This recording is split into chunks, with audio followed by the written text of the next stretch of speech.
Buenos días, licenciado Edgar Torres y compañeros. Somos el equipo de trabajo número 4 con el tema correspondiente al pánico de 1890 en la asignatura de Filosofía General. Mi nombre es Javier Ernesto Cruz Landaverde. Muy feliz día, mi nombre es Gustavo Alexis Cruz Pérez. Todos un buen día, me presento. Mi nombre es Carla Alexandra Echeverría Santos. Mi nombre es Juan Alberto Erazo Orellana. Mi nombre es Jorge Alejandro Fernández Bolaños.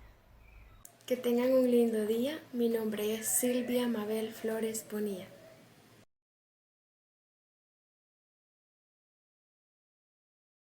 Capítulo 1. Se conoce como pánico de 1890 a la profunda depresión que derivó en una crisis económica y financiera que afectó a Argentina durante la presidencia de Miguel Juárez Celman. Sin pan y sin trabajo. Es un cuadro de Ernesto de la Cárcova y obra maestra de la pintura argentina que refleja la situación de los obreros de 1890. En la época de Julio Argentino Roca, Argentina había tomado créditos principalmente para la construcción de ferrocarriles, la modernización de la ciudad y el puerto de Buenos Aires, si bien lo anterior produjo que en 1880 el país creciera de manera sorprendente con el modelo agroexportador.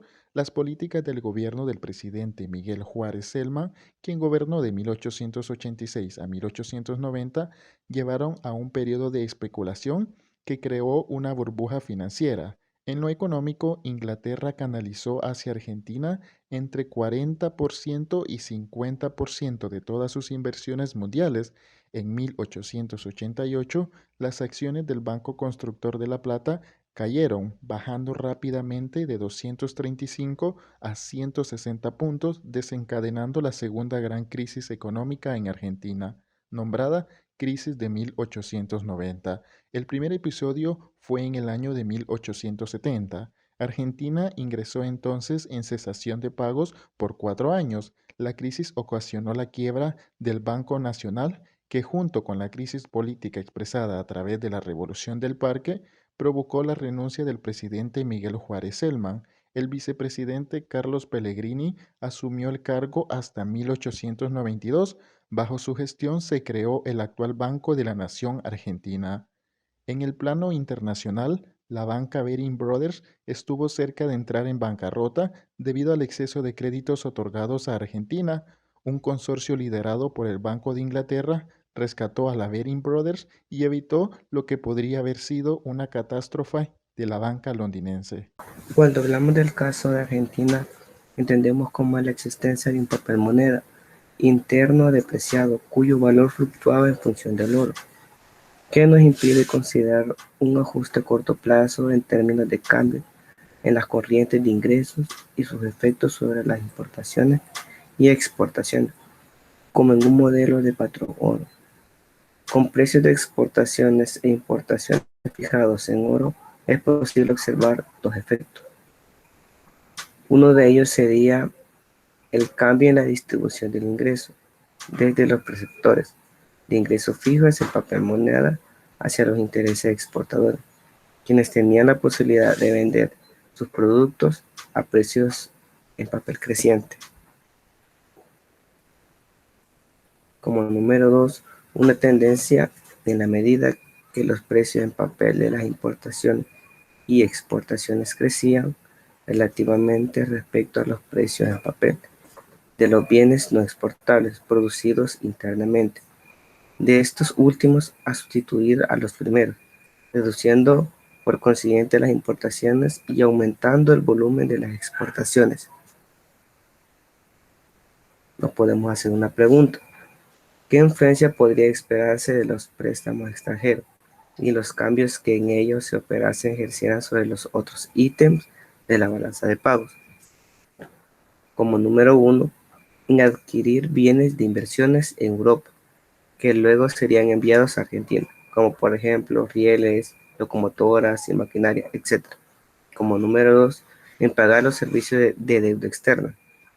Como número 3, una vez transferidos a la Argentina en forma de oro o letras de cambio y convertidos a moneda nacional, peso papel, en financiar gastos internos o proyectos de inversión. En resumen, podemos afirmar que que a corto plazo los ajustes ante variación de flujo de capital desde el exterior serían producidos por movimientos en los ingresos, y a largo plazo la expansión de la producción de bienes de exportación, inducida por la terminación de los proyectos de inversión, posibilitará el pago de los servicios de la deuda y la expansión de las importaciones. 1880. Argentina poseía una economía predominantemente pastoril. Gracias a esto había entrado bajo el contralor de un fuerte gobierno federal, al mismo tiempo que las expediciones militares al mando de Alsina y Roca al final de los años 70 habían ganado las fértiles pampas, también conocidas como llanuras, las cuales se utilizarían para su ocupación y cultivo.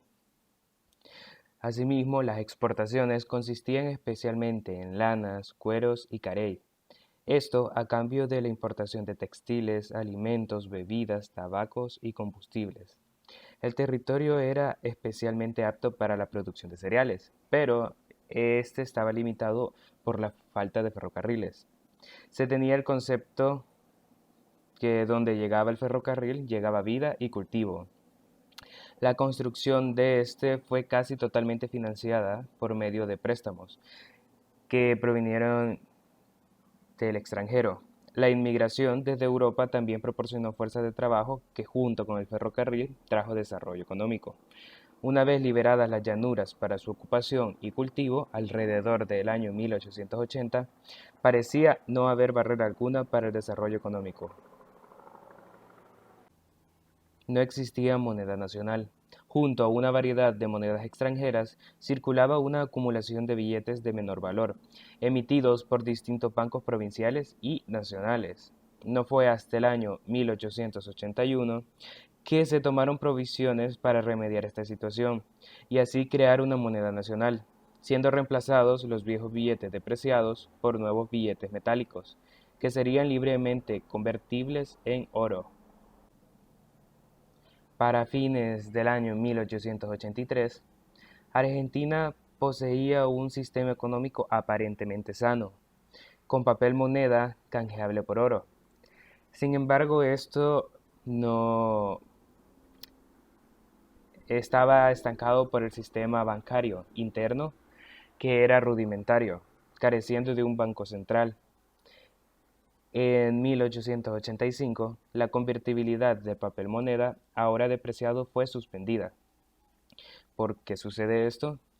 Esto sucedió por la corrida sobre los depósitos de oro en el Banco Nacional, lo cual forzó al gobierno a suspender la convertibilidad entre el peso papel y el peso oro, recuperándose hasta el año 1899 con la Ley 3871, la cual estableció nuevamente la convertibilidad con el peso oro, pero con un valor menor.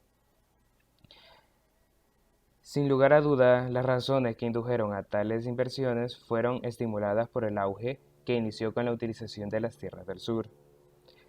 La producción de cereales aumentó, haciendo más grandes las ganancias del ferrocarril, lo cual estimuló la ampliación de la red ferroviaria.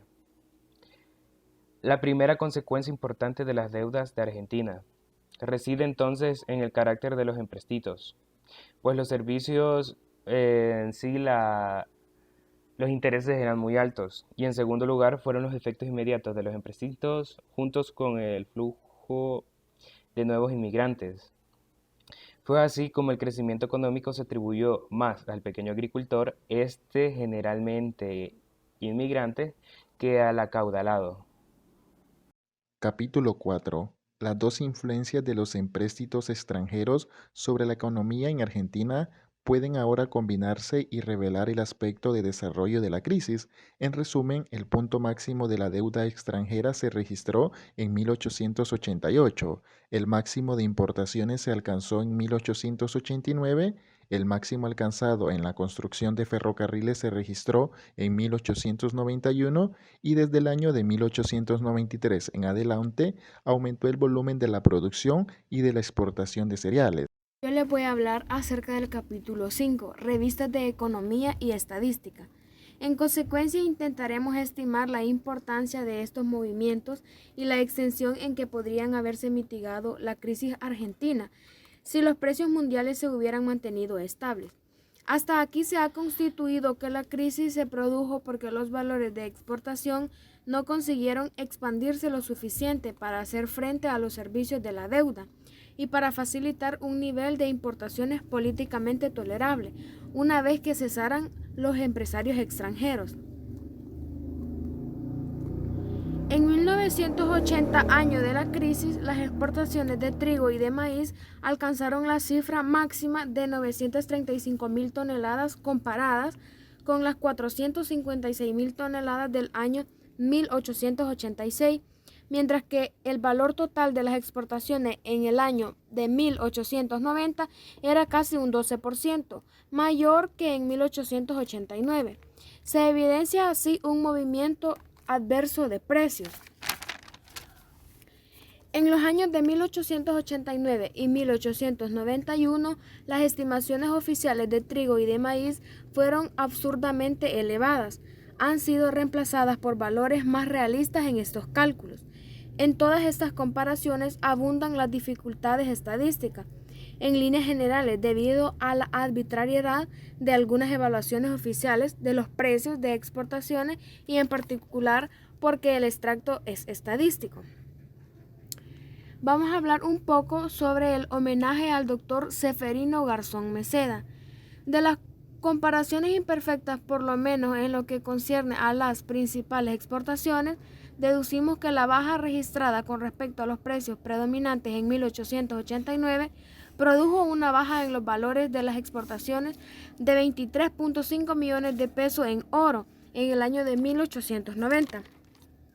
Estos fueron los movimientos de los precios más que la lenta ejecución de los planes de inversión, los que impidieron la realización del pago total. A pesar del hecho que los ingresos en moneda extranjera pudieron haber sido superiores, esto no quiere decir que el total de dicha suma hubiera estado disponible para los servicios de la deuda. Capítulo 6. ¿Hasta qué punto la Argentina atrajo la crisis por los excesivos empréstitos solicitados en el extranjero y por aplicar equivocadamente tales fondos? ¿Eran acaso los servicios de la deuda en que se incurrió excesivos con respecto a los aumentos que arrojaba la producción? Con una administración más prudente y honesta, ¿no hubiera sido posible mantener la carga de los pagos en concepto de intereses? Pues resulta imposible responder definitivamente a estas preguntas, aunque existe algo de verdad en las acusaciones contemporáneas respecto a los excesivos empréstitos y también a las prácticas corrompidas que habían llegado a ser corrientes en el gobierno y en el comercio. En la siguiente cita de American Journal, en el cual su cronista especialista comenta las leyes bancarias del ministro Varela, es instructiva y habla sobre el simple mecanismo, que este simple mecanismo involucraba el pago de los servicios de la deuda anterior del gobierno con el producto de nuevos empréstitos, y es natural que los posteriores empréstitos del gobierno de 1888 a 1889, que estos tuvieron por objeto lograr el cambio extranjero en la forma que parece inmediatamente más fácil, pusieran un peso excesivo sobre la economía. A estos factores externos debe agregarse la imprudente concesión de créditos por parte del sistema bancario nacional y por los bancos hipotecarios, que estos contribuyeron a intensificar la expansión y por ende el subsiguiente desastre, como también ocurrió en la política ferroviaria del gobierno nacional, y esta última había sido sumamente liberal en las concesiones y garantías del pago de intereses ferroviarios, los cuales aumentaran las obligaciones en monedas extranjeras, mientras las líneas garantizadas permanecían improductivas. Continuando con la explicación, quiero hacer mención a los efectos inmediatos del descenso registrado en los empréstitos del extranjero. Esto hace referencia a la impotencia de los gobiernos y de los bancos para hacer frente al pago de las obligaciones en concepto de intereses y del alza alarmante registrada por la prima del oro desde mediados de 1889. Lo que hizo que las acciones argentinas no pudieran venderse en Londres y salvo que fueran con grandes pérdidas. Este fue uno de los efectos inmediatos del descenso registrado en los empréstitos del extranjero. También fue la brusca suba en la prima del oro desde junio de ese mismo año. Ello debido a que los servicios de la deuda fijados en su mayor parte eran en oro o esterlinas. Se mantuvieron constantes y las importaciones siguieron firmes tanto por el rezago en el ajuste del ingreso como porque el gobierno y la economía en general estaban siendo apuntalados por emisiones de moneda en un intento de postergar el día del ajuste de cuentas, excediéndose de pagos con respecto a los cobros, lo que produjo una exportación de 36 millones de pesos en oro en ese año 1889. El siguiente sería la prima del oro comenzó a subir. Esto quiere decir que una vez que la prima del oro comenzó a subir, la especulación se dirigió hacia mantener oro, de modo que aceleró el aumento de aquella. Puesto que las entradas de moneda extranjera constituían el principal generador de ingresos, su disminución trajo aparejado o junto con un movimiento descendente en los ingresos, los beneficios y la actividad general. La posición de los bancos y empresas débiles se vio socavada, aumentaron las quiebras y bancarrotas, que las ventas de tierra también disminuyeron.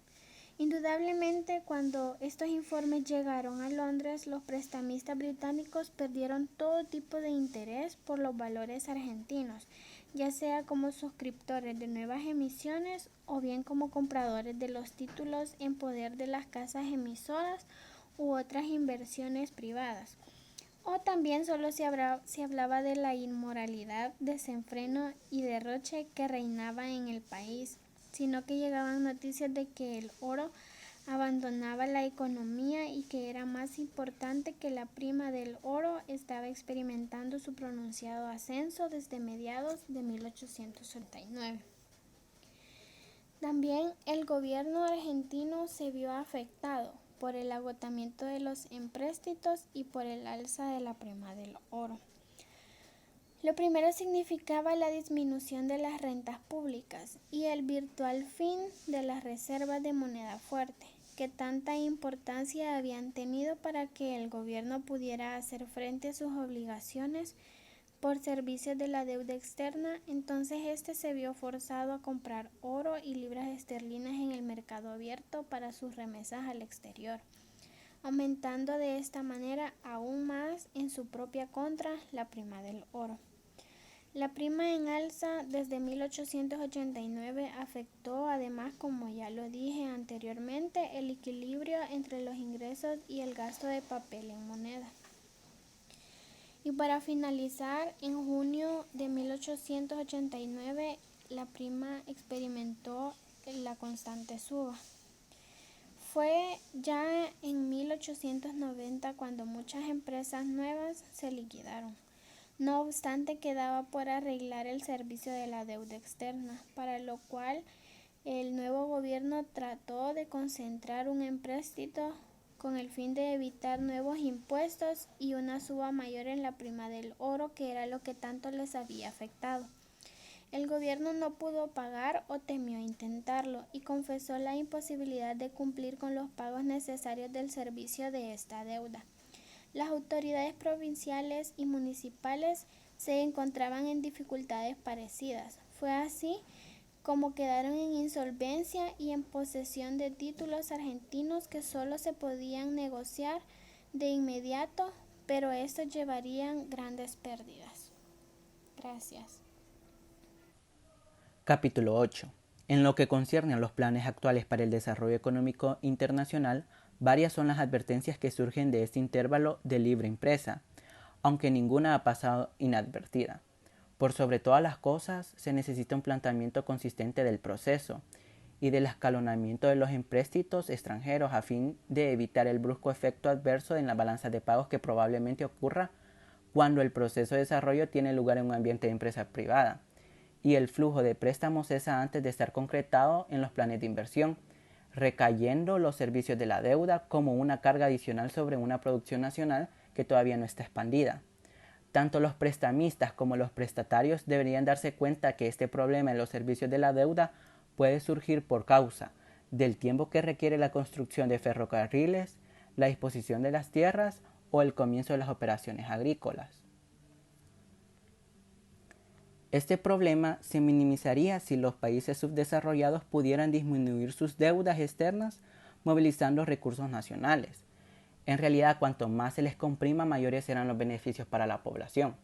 Si a las empresas les fuera también posible obtener una mayor proporción de préstamos por medio de la emisión de acciones ordinarias en vez de debentures, esto facilitaría el problema del cambio exterior, aumentando los dividendos solo al compás de los aumentos de la producción. Y añadiendo un segundo problema, para el cumplimiento de los servicios de la deuda no se presentó en el caso argentino.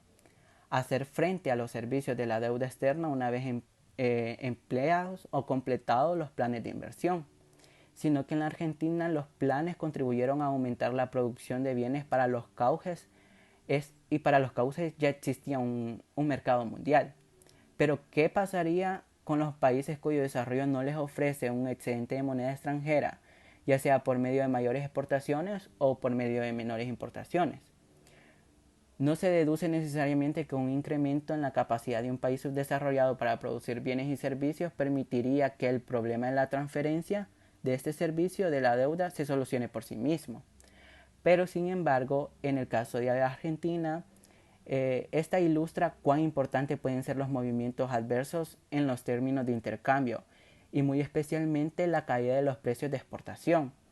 Esto debido a que el peso real de la deuda que aumenta si el interés y la amortización en su mayor son fijos y los precios de las exportaciones caen. Pero ninguno de los planificadores puede proveer claramente estos movimientos. Gracias por su atención.